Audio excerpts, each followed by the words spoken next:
Man, this is lifestyles of the poor and unfucking fortunate. But I tell you what, but bitch, we got videos. COVID exists because the mafia is back, bitch. The mafia is back, motherfucker. That's why they had to shut down the whole world.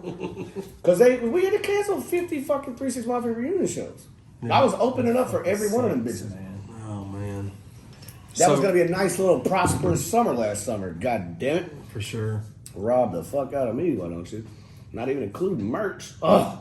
Anyway, sorry, I got sidetracked. No, you good, Bubba. Started thinking about my pockets for a second, like, ugh. Yeah, man, that's crazy. You had all that like momentum that you got from that first album, and then like a year and a half later, you dropped Finally Phamous. Yeah, it was like October. Right, it was like a year and a half later. Yeah, because they wanted to keep the buzz going and shit.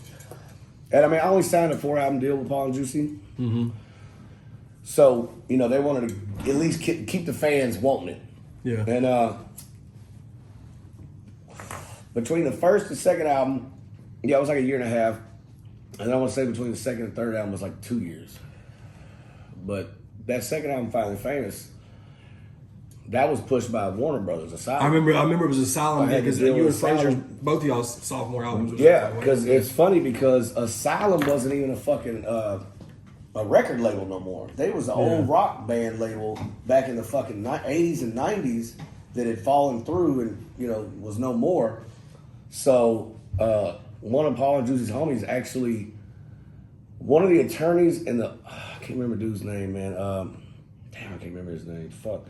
Anyways, they actually bought the label and opened the label back up just to sign me and Fraser Boy. And they went on to sign Mike Jones, Paul Wall. Yep, because it was all around that same era. Sure. Around that same era. 405, yep. And they pushed the shit out of that album, and the album did really well. Actually, the album did great. Like if you take all my albums combined, I've done sold like 2 million records collectively, and that's not including bootlegs and fucking illegal downloads and shit. There's no telling how many. Because I remember you did I Show Will. You did that video, and that was a big thing. Exactly. Like, you got a video for this. So what's so crazy about I Show Will video is you watch, I mean, shit, we've done shot so many videos in the last 20 years, but back in them days, everybody didn't have a fucking camera. Everybody didn't know how to edit videos. You didn't have YouTube tutorials on shit like that. That fucking video cost $50,000. That's what Sonny was telling us when he was getting videos shot for Street That Fighter. video was was like 50 fucking bands. Yeah. The fucking whole production crew flew out from Cali. I'll never forget, we shut down my entire neighborhood because we shot most of the fight scene in the backyard was at my buddy's house. Fat Mac, shout out to Fat Mac and Mercy. Shout out to Mercy. His daddy Mercy is the one who gave us the okay. He's like, y'all can use the goddamn old country redneck motherfucker. Y'all can use the goddamn backyard, shoot the video. Hell, I love 3-6 Mafia. Mercy. So we shot, once everybody found out that we were shooting a video, because we planned it, we knew about it for like a month in advance. So I started telling all the homies, like, look, next month, this is the date, this is the place, location, time. We're shooting a video here. A lot of the people in the hood was like, whatever, we don't even believe you're still signed to 3-6 Mafia. Like, motherfuckers, haters, man. Right. So, when the motherfuckers start riding through the neighborhood and there's like 9 roads blocked off by Memphis police officers, and we got the whole fucking backside of the hood just blocked off. You can't get to it. There's diesel trucks full of fucking equipment. I mean, that just shows you how much everything's changed, dude. I've shot videos on iPhones and shit now. Like, you know what I'm saying? Motherfucking really good videos. Like, good quality videos, but this was a $50,000 big boy shit. Like, I mean, you got a fucking 40-person crew out here running this shit. And that was before HD was even a thing. Yeah, I which swear, is crazy. dude. So, like, I had people in the hood, like, when they saw Paul and Juicy pull up in them Benzes and that diesel truck, let out all that shit and start unloading everything. Everybody's like, yo, White's really shooting a video, yo. There's fucking Juicy J right there in Mercy's front yard. What the fuck is Juicy J in Joey's yard? Like, but yeah, that shit, the video had a good response to it. Actually aired first time on fucking Uncut. BET Uncut was the first time it aired. And I was talking to one of my partners on the phone. I was actually on the phone with one of my partners. And he goes, what's today? And I was like, it's Saturday or whatever, Friday or whatever it was. He was like, doesn't your video air tonight? And I was like, oh, fuck. I totally forgot today was the, because I was I'm just throwing out. There was a bunch of shit going on back in the days. It was so much going on. I could really hardly. Plus, it wasn't social media either. So no social media. I miss the fucking old days. Man. Yeah, right. God, I miss the old days so bad. But that album was. So what I was going to ask you too about that album? Did you see, with being with Asylum and stuff? Did you see any kind of jump as far as? Not really. Yeah. And that's why I'll never sign a deal like a major. I mean, if they cut the right bag, yeah, I'll sign a deal. But I mean, dude, I've been straight independent. I've been fine. Yeah. I mean, we can always make more money. But I mean, the motherfucker ain't starving around here. We doing good. Yeah. But you know, like when you sign one of the major deals, you get so much shit took if you ain't got the right fucking attorneys and the right people behind you. And like Asylum was definitely cool. We had our tour bus shit, and we had our runs and shit. We had some cool fucking hotels. They were, everything was amped up a little bit. I had a fucking 50 city radio station fucking tour. Yeah. Where I toured the country and just literally went to radio stations in every state. And that was really cool because I met a lot of fucking plugs that I still got to this day. You know what I'm saying? I can still call a lot of these people up like, yo, I got this track up send you, boom, bam, on the radio, boom, and fucking Washington or some shit, you know what I'm saying? Like, yeah. But I also don't make a lot of fucking radio-friendly music. That's why me and Sano, we've been working on it. Like, if you even listen to that last album, I only cussed on that album, like 3 times? I didn't even try to. The self-titled album? Yeah, I didn't even try to. Yeah. I was sitting there just writing, man, and I've heard from a lot of OGs and shit, like cuss words are just fucking fillers that just take up space. Mm-hmm. Like, if you got a lot of shit to say, you ain't gonna need no cuss words. And I got a foul mouth as it is already. But I also, since I got married, I got little boys now. I got little youngins. My daughters they're grown basically. My oldest is 20, my youngest is 17. And now when me and her got together, I had a little 2-year-old that like just wanted to sit in the studio all day. And he actually even commented on what song was it? No, it was the one where he wanted to sing it, and I changed the lyric. Yeah, it was Nan Damn Day. And he was like, I wish I could sing that song.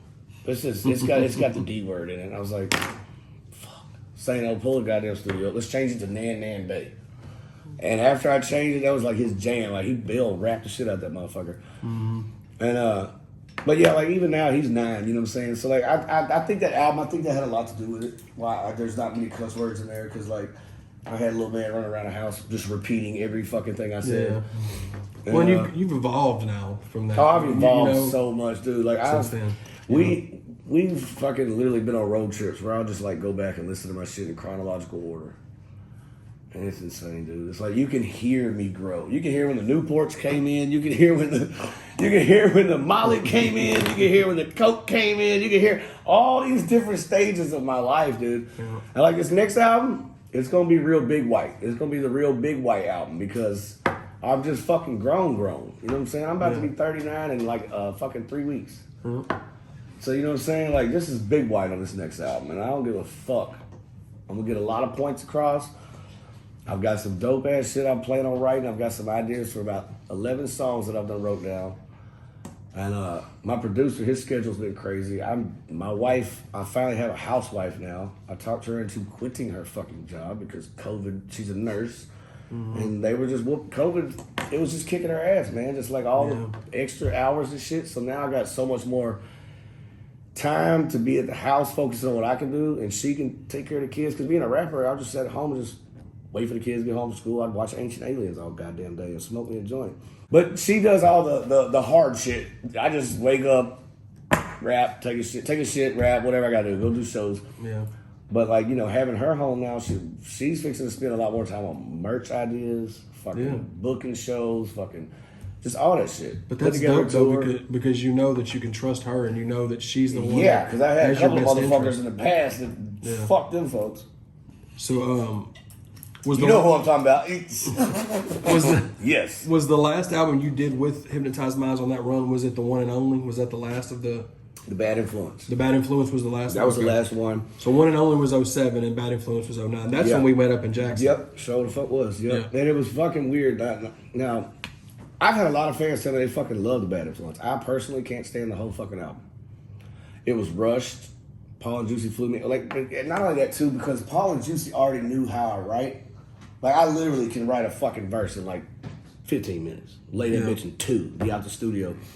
We've done features out of town where motherfuckers will be like, hey man, I sent you the deposit for the feature, man. You still coming to the studio tonight to drop this after your show or before your show? Like, yeah.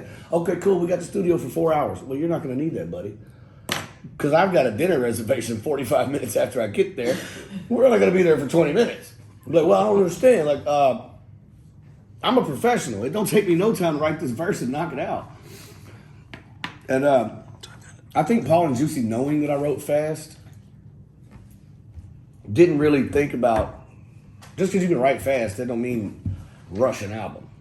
You know what I'm saying? Like it didn't give me much time for like the creative process of it, I guess. I will say that I like some of the songs on that one, but there's a few that I fuck with. It doesn't feel like a White hypnotized mind. It does not. I see what you mean. The last album on the contract, they were just trying to get that motherfucker over with. Yeah. And I mean, I get it totally. I totally get it. But I mean, I love One and Only though. Chopper on the Back Seat still. Oh, One and Only album is ridiculous. Yeah, I love that. Bro. Album. I love that fucking album. Man. That was my album where you could tell I grew from my first album. Because see, Doubt Me Now and Phinally Phamous were so close together. Yeah. It was just like kind of like just picking up where you left off. But on One and Only, to me, it was like after I'd done seen the world, I'd been out traveling with these guys, I've been on 2 or 3 tours already. Yeah. Did some big boy shit. You was a vet at that point. You 7, 8 years in. And I love the stuff you did with Josie Scott too on your first 2 albums. I just chopped it up with him on Instagram a couple of days, a few weeks ago. I ain't talked to that guy in forever, and I just happened to see somebody tag him in something, and I was like, what the fuck? Josie's on Instagram? So I hit him up like, what's up, bro?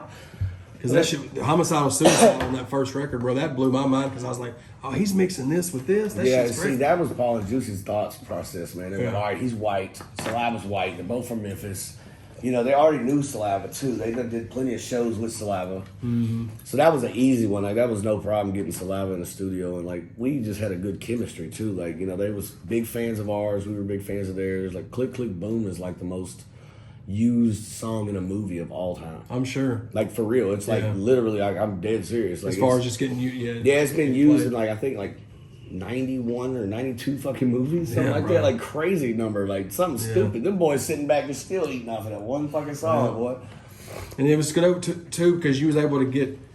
You always killed it on all your feature verses for the Hypnotized Camp City. The stuff you and Fraser Boy did, Bay Area. Yeah, that shit was banging. Like whenever Water. you did, I liked Water. Water was so hard. Get up in that water. In that water. But I think you had the best on the Choices 2 soundtrack. I think you. That was mine and Fraser's album. That was mine and Fraser's You had the dopest like showing on that album. I cut up on that album. I love that fucking Choices 2. What was speaking about Choices 2, what was really dope about Choices 2 was so when I first got signed, you know, I got my fucking upfront sign-on bonus and shit. I literally took $10,000 out of that and went and paid all my bills up for like a year. Paid up all my rent for like a year because I had a baby on the way. And I had a baby on the way.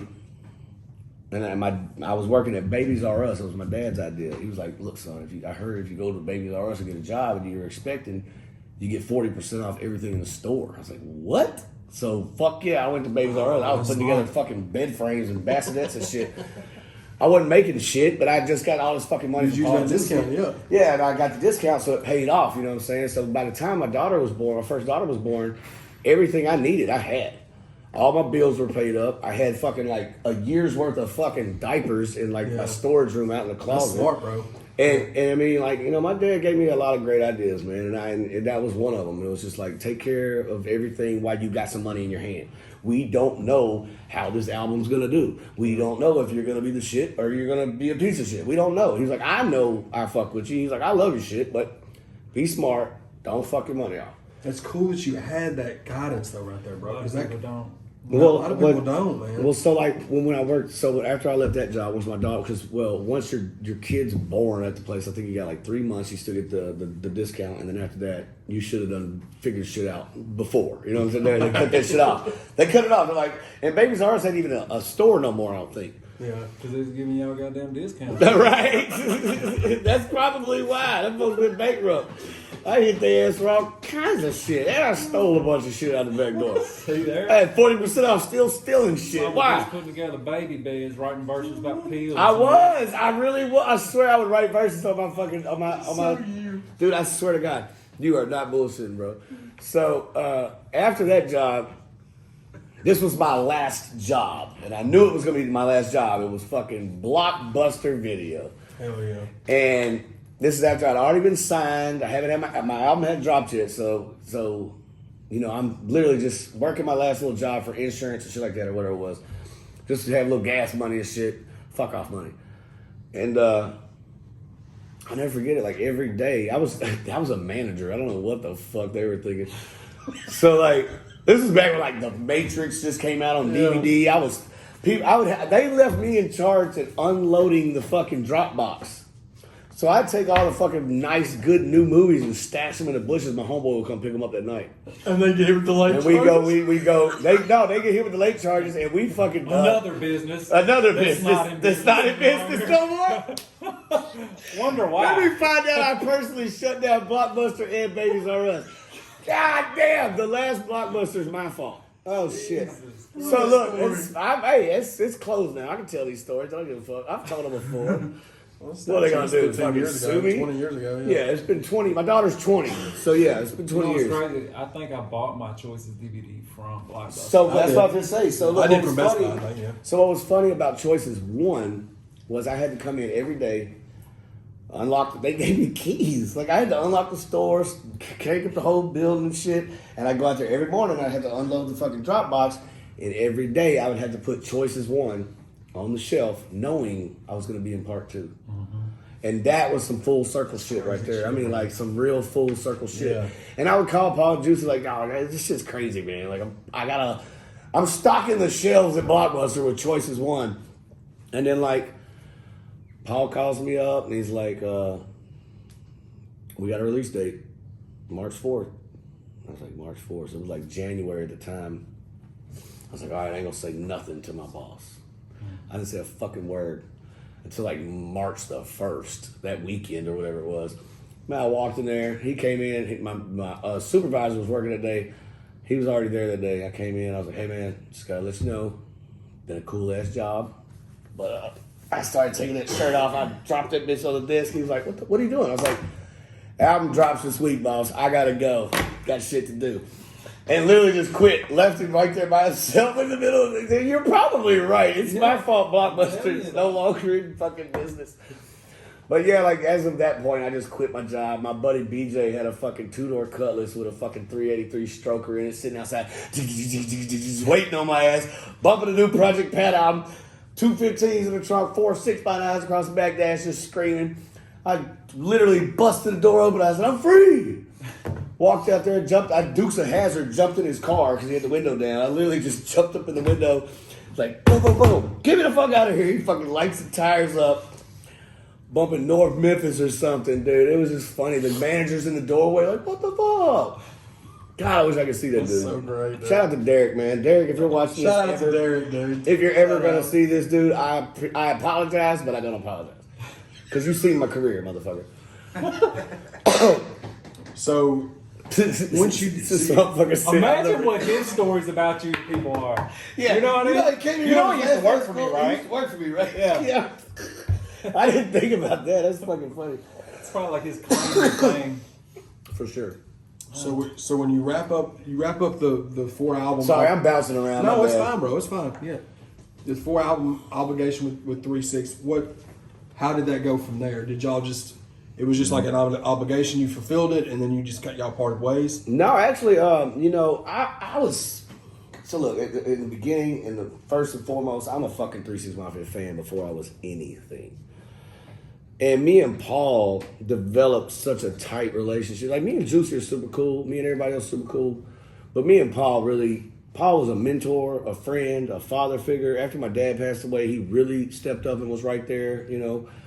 We went on vacations together without no music involved. We've done all kinds of shit that has nothing to do with music. So like when I started coming towards the end of my contract, You know, I got a little sad. You know what I'm saying? I kind of got a little down. I called Paul when I was like, "Hey man, what does this mean, bro? Like, are we still cool or like?" Yeah. He's like, "Bro, you're my son. I look at you like a son, man." Yeah. And you know, my last album, we recorded it in the Hollywood house. We were shooting Hollywood when we recorded the Okay, so that's what I was going to ask about the reality show. Yeah, so that was kind of all tied in. Like they flew me out to do the reality show, and that's when he was like, "Well, while you're here, when you're not shooting, you can be recording the next album, and we can go and knock the contract I out." watched that episode in jail. No, for real? Did you really? You want to know how With timeless this shit my is? porn stash? With my porn stash? You did too? Nice. It was YouTube, but hell yeah. But yeah, like that last album was recorded in the Hollywood house. And that's another reason why I think it was rushed too, though. Not to backtrack, but it was because y'all were doubling back. we were doubling back. They had a fuck ton of shit to do other than the show because they had all these other meetings every day. Right during the Grammy. It was after they won the Oscar. Yeah, the Oscar. And they had a roster full of every day of they had shit to do. They had other people to produce, and like it wasn't that they rushed me. It wasn't that I rushed me. It was just timing rushed us. Yeah. You know, we was on a crunch time. We were trying to knock that contract out, and I even talked to Paul and Juicy like, y'all know, I'm screaming Mafia for life, right? They were like, yeah, you better. And you know, like even now, like you know, it's been what 12 years since then. Yeah. And you know, like I said, me and the wife just went out to LA just to go kick it with Paul and Boo. Like, you know, she had a weekend off and 4 or 5 days off. We had a concert fall through and she was already off work. I was like, fuck it, let's just. It was Paul's idea. He was like, dude, your wife gets super good deals on her price line. She's a platinum member. Just fly out here. We had a Vegas show. That's what it was. We were supposed to go to Vegas. Paul was going to meet us in Vegas. And he was like, fuck Vegas. Just come to LA. I was like, you want to meet me in Vegas? He's like, no. No, you know how I am in Vegas. I was like, yeah, you're right. That'll be bad. So the first after you left that with the Hypnotized Minds, is the first record that you did after that, was it the Still Doubted in 2012? Or was it? Actually, I did a couple of mixtapes, you know. I dropped because I was still trying to figure out which way to take white music. Because, you know, I even made sure with Paul and Juice, like, all right, white music's mine. Anything I drop from here on out, I'm good, right? And they were like, yeah, you're good. I was like, okay, we'll just make a double check it. I'm not trying to get no fucking paperwork sitting on my studio desk. And, like, so, God, I don't know what to say this motherfucker's name. Me and Dude linked up. And, you know, after that, I mean, I'll say it. When me and Party linked up, we got a lot of shit done. You know what I'm saying? Shit went south later, but, you know, in the beginning, it was all good. He had a lot of studio equipment. I had a few pieces too. I had some speakers. He had this. He had that. I had this. And we just kind of combined shit together. Bought what we didn't have. We rented this little studio, little office building around the corner just so happened to be right next door to the liquor store. I don't know how we found that.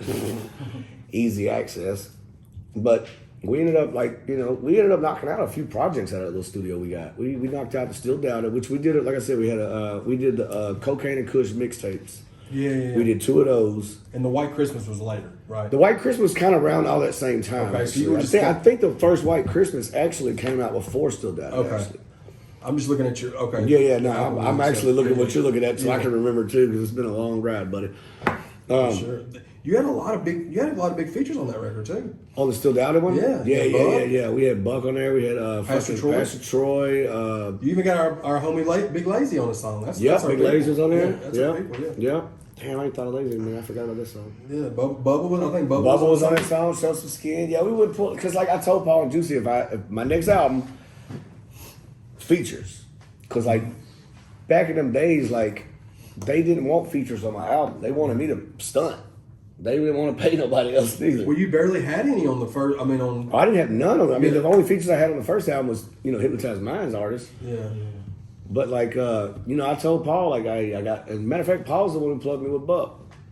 Paul was like, look, man, I said, man, I need Young Buck on the track, bro. He was like, that's easy. Me and Buck. Because they did Still Fly. Yeah. That was right after Stay Fly, right? That whole fucking shit, yeah.